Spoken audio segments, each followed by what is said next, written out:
8차 시 수업 시작하겠습니다.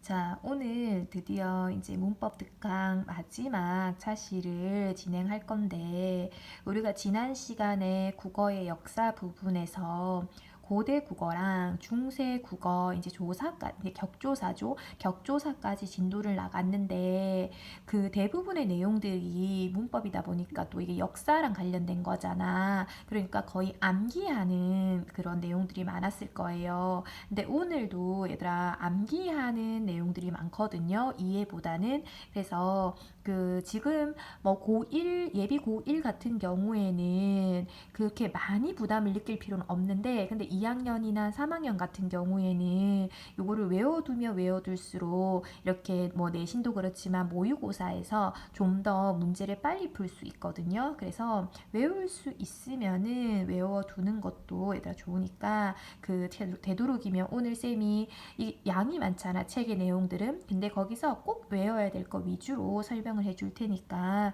그 필기 잘해가지고 꼭 이제 암기하도록 하십시오.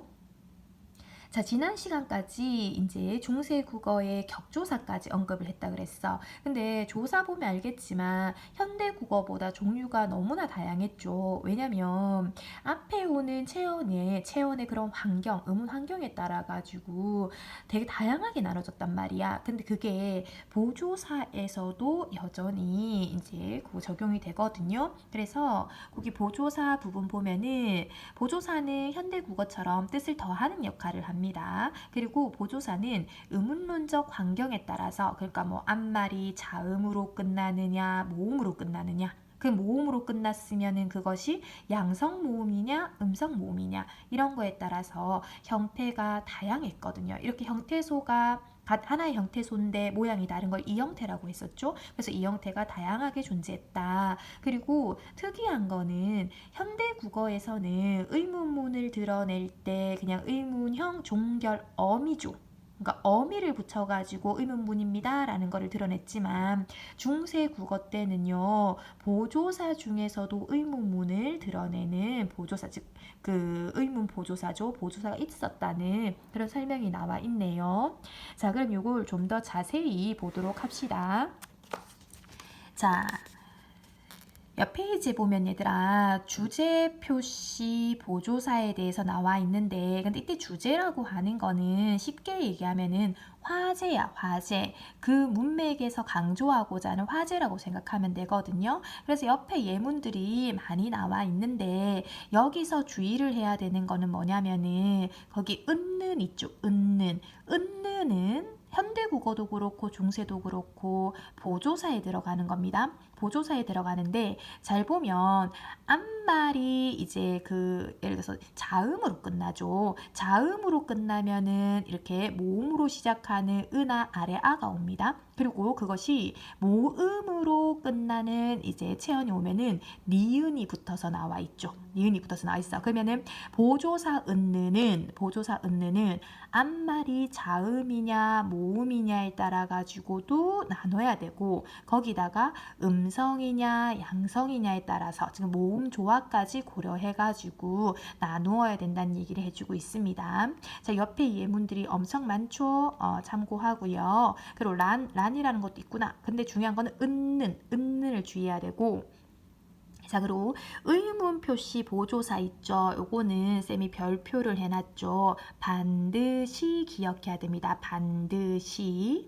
자, 현대국어 할 때 의문문은 종류가 있다 그랬잖아. 그러니까 의문사라고 하는 거는 물은 말이죠.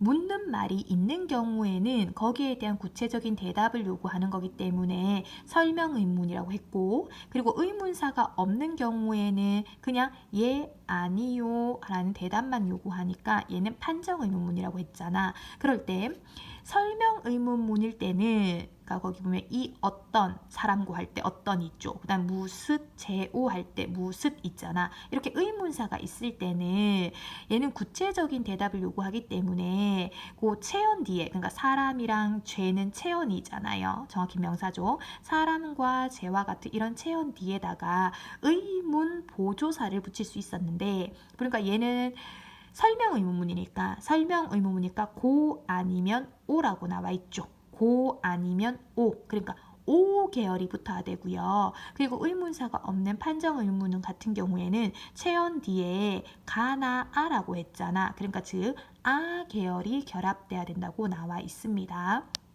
이 정보는 얘들아 되게 중요한 정보거든요. 그래서 반드시 기억해 둬야 돼요. 현대 국어와 달리 의문 보조사가 있었다. 설명 의문문일 때는 오 계열이 붙어야 되고 판정 의문문일 때는 아 계열이 붙어야 된다. 그리고 얘들은 어미가 아니라 보조사라고 해야 되는 이유가 앞에 오는 말이 어간이 아니죠. 사람이다, 죄다, 종이다, 죄 이런 것들은 전부 다 체언이기 때문에 자 조사로 분석 들어가야 됩니다. 자 그리고 그거 말고 그 외에 조사들 나와 있는데 뭐 밑에 뿐도 있고 두고도 있고 라와도 있는데 얘들아 이때 라와 같은 경우에도 이제 얘는 문학에 해석할 때도 자주 나오거든요. 그래서 라와는 비교를 나타내는 보조사라는 거야. 그래서 라와가 붙으면은 보다 있죠. 보다. 그러니까 비교를 나타내는 말인 보다로 해석이 된다는 거야.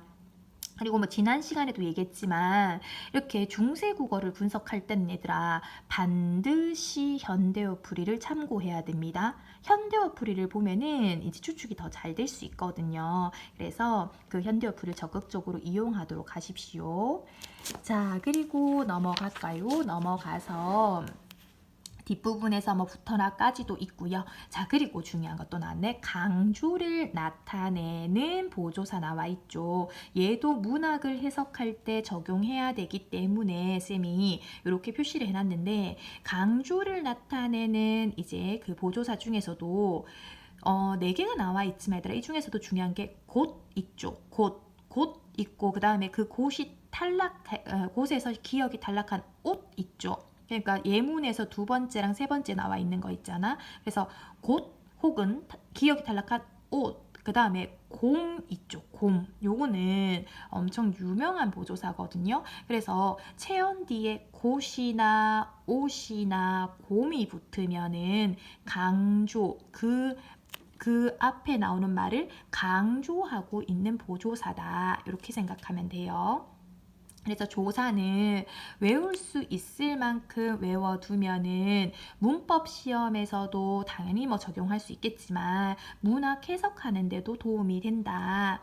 자 그리고 접속조사가 나와 있는데 접속조사는 현대 국어랑 유사한 형태입니다. 와가입니다. 와가. 근데 기억을 꼭 해야 되는 게 또 뭐냐면은 현대 국어에서는 접속조사가 사용될 때 체언이나 혹은 뭐 구절, 그러니까 체언과 체언 사이에 한 번만 사용된단 말이야. 근데 그러니까 연결해 줄 때 한 번만 사용되는데 근데 중세 국어 때는 마지막 체언에도 와가를 붙여야 되는 거야. 그래서 예문에 보면은 쌤이 이제 동그라미를 쳐놨는데 마지막에 오는 체언에도 전부 다 와가를 붙여놨거든요. 그래서 중세 국어에서는 체언이 나열될 때 마지막 체언에까지 와가가 결합하였다. 근데 현대 국어에서는 이제 마지막에는 와가를 결합하지 않는다. 자, 그래서 이 정보는 좀 기억하고 있어야 됩니다.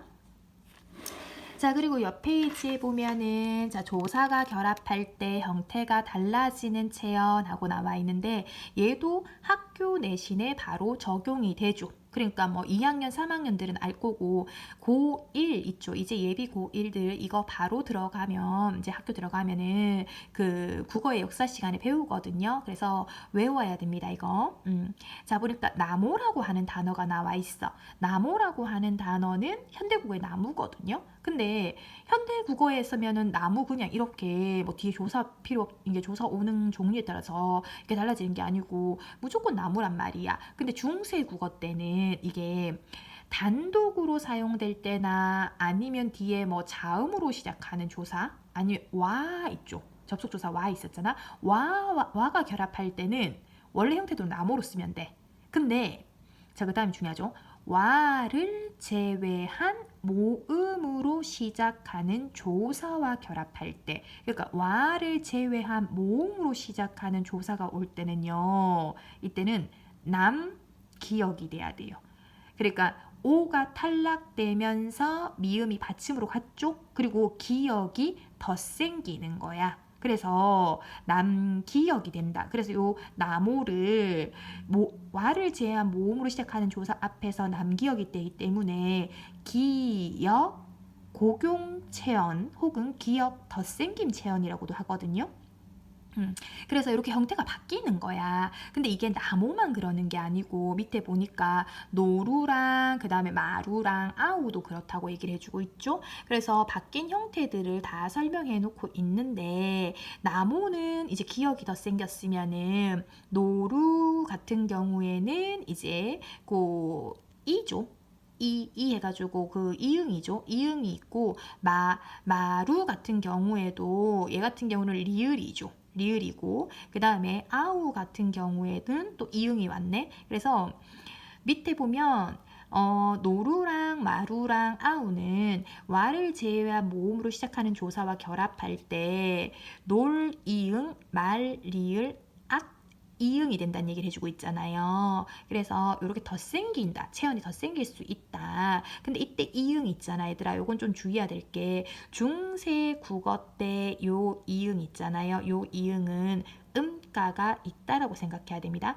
현대 국어에선 초성에 나오는 이응이 음가 없다고 하잖아요. 근데 얘는 왜 음가가 있다고 생각해야 되냐면 만약에 음가가 없었으면은 받침이 그냥 넘어갔겠죠. 왜냐면 중세 국어 때는 소리 나는 대로 표기하는 연철이 보편적이었으니까. 근데 이렇게 그 받침을 넘기지 않았다는 거는 뒤에 오는 이응이 음가가 있었다는 거예요. 음가가 있었다는 거죠. 근데 이게 현대 국어 와서는 달라지겠죠. 자, 그래서 조사가 결합할 때 형태가 달라지는 체언은 요런 그 나모가 우선은 시험에 제일 많이 나오지만 모의고사에서는 노루나 마루나 아우도 나올 수 있기 때문에 4개 정도는 조금은 기억을 해두고요.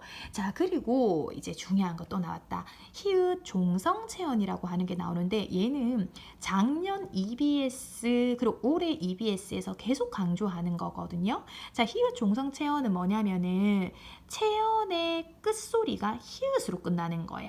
그러니까 체언의 말음이 히읗을 가지는 단어들인데 거기 보니까 길 히읗, 돌 히읗, 살 히읗, 하늘 히읗, 나조 히읗, 하나 히읗 이렇게 나와 있잖아. 여기서 이제 돌 히읗이 이제 뭐 문학하고도 연결되는데 그래서 이렇게 히읗으로 끝나는 종성 체언이 있으면은 얘들이 드러나는 환경을 밑에 4개로 정리해 놨거든요. 그러니까 단독으로 사용될 때와 단독으로 사용될 때랑 관형격 조사 시옷과 결합될 때랑 그 다음에 접속조사 과랑 결합될 때랑 그 다음에 뒤에 모음으로 시작하는 어미가 왔을 때를 얘기해주고 있거든요. 근데 잘 보면 체언들이 단독으로 쓰일 때나 시옷하고 관형격 조사 시옷과 결합할 때는 히읗이 실현되지 않습니다. 근데 기역이나 디귿과 같이 뒤에 기역이나 디귿 같이 그 디귿으로 시작하는 조사가 오잖아. 그러면 히읗과 뒤에 오는 조사가 결합하는 거야. 그래서 기역 디귿으로 축약돼서 나타납니다. 그리고 모음이나 매개 모음으로 시작하는 조사, 즉 모음으로 시작하는 그런 조사가 오면 연음이 돼서 표기가 되는 거예요. 그래서 요 형태 변화하는 거 그대로 모의고사에 나온 적 있습니다. 자, 그리고 이게 현대국어에도 흔적이 남아 있는데 현대국어 같은 경우에는 복합어에 이런 형태가 남아 있거든요. 그러니까 우리가 원래 안 플러스 박을 하잖아. 그러면 이걸 안박하지 않죠. 안이라고 하는 게 중세국어 때 히읗으로 끝나 히읗 종성체언이었으니까 요 히읗의 흔적이 남아서 안팍 축약된 형태죠. 그리고 암캐 그다음에 뭐 살코기 그리고 여기는 안 적었지만 머리카락 이런 것들이 전부 다 히읗의 흔적이 남아있는 예문이라고 할 수 있다는 겁니다. 자, 히읗 종성체언. 그래서 그 조사가 결합할 때 형태가 달라지는 체언 얘도 이제 뭐 문제로 나올 수 있지만 히읗 종성 체언은 너무나 많이 나왔던 그런 내용이라는 거 주의해 두세요. 자, 그리고 뒤에 이제 문법 중에서도 우리가 이제 앞에서는 문법 중에서도 조사에 대해서 정리를 했잖아. 중세국어에 다양한 조사가 있었습니다 하고 정리를 했는데 자, 어미도 그렇습니다. 문법이 이제 어미 부분인데 중세국어에도 이제 다양한 어미들이 있었거든요. 자, 우선은 어미를 나누는 체계는 똑같아 현대국어랑. 그러니까 어미라고 하는 거는 용언에서 어간 뒤에 결합하는 게 어미잖아요. 용언 뒤에서, 그러니까 용언의 어간 뒤에 결합하는 게 어미인데, 어미는 그 용언의 맨 끝에 나오는 어말어미랑 그 앞에 나오는 선어말어미가 있잖아. 근데 이건 뭐 현대국어 할 때도 얘기했지만 얘들아, 어말어미는 반드시 한 개가 나옵니다. 용언에서 어말어미는 반드시 한 개가 나오면 선어말어미 같은 경우에는 반드시가 아니야. 없어도 돼. 반드시는 아니지만 나온다면은 2개 이상도 나올 수 있는 거라고 생각해야 되겠죠? 자, 그래서 어미는 크게 선어말 어미와 어말 어미가 있고, 선어말 어미는 현대국어처럼 시간과 관련된 거, 높임과 관련된 게 있고요. 어말 어미는 이제 마지막에 오는 종결 어미나 아니면 문장의 사이에 오는 비종결 어미가 있다. 종결 어미는 현대국어랑 다 똑같은 체계죠. 종결 어미 5개로 나눌 수 있고, 비종결은 연결과 전성이 있는데 연결 현대국어처럼 3개 나눌 수 있고, 전성도 현대국어처럼 3개 나눌 수 있다라고 얘기해주고 있어요.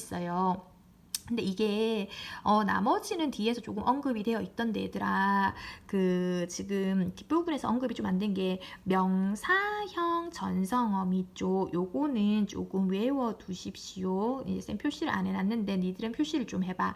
별표를 해서 명사형 전성어미는요, 옴과 um이 있다고 나와 있죠. 그러니까 기디 뭐 이런 건 특이한 거고, 이게 형태가 바로 딱 티가 나잖아. 근데 명사형 옴 같은 경우엔 주의를 해야 될 게, 옴은 앞에 오는 어간이 양성일 때 쓰는 거야. 양성일 때는 명사형 어미 옴이 사용되고, 음성일 때는 um이 사용되는 거예요. 그래서 명사형 어미가 um이 있었다는 거, 요걸 주의해야 됩니다. 자, 그리고 그거 말고 다른 선어말 어미들이 어떤 게 있는지 볼 건데, 먼저 그 높임과 관련되는 선어말 어미들이 나와 있거든요. 근데 현대국어에서는 높임과 관련된 게 그냥 주체 높임 선어말 어미 시밖에 없었거든요. 근데 중세 국어 때는 높임법 3개 있죠. 주체, 객체, 상대 있잖아. 다 있습니다. 그러니까 암기할 게 더 많아. 그래서 요 주체까지만 설명하고 잠깐 끊을 건데요, 얘들아. 주체 높임 선어말 어미는 현대 국어에서는 그냥 시만 있잖아요. 시만 있는데 중세 국어 때는 시와 샤가 있었습니다. 시와 샤가 있었는데 둘 다 기출은 다 됐고, 그 다음에 둘 다 중요하게 다루어지고 있어요. 근데 쌤이 지금 빨간색으로 지워놨는데 얘들아, 이거는 지우세요.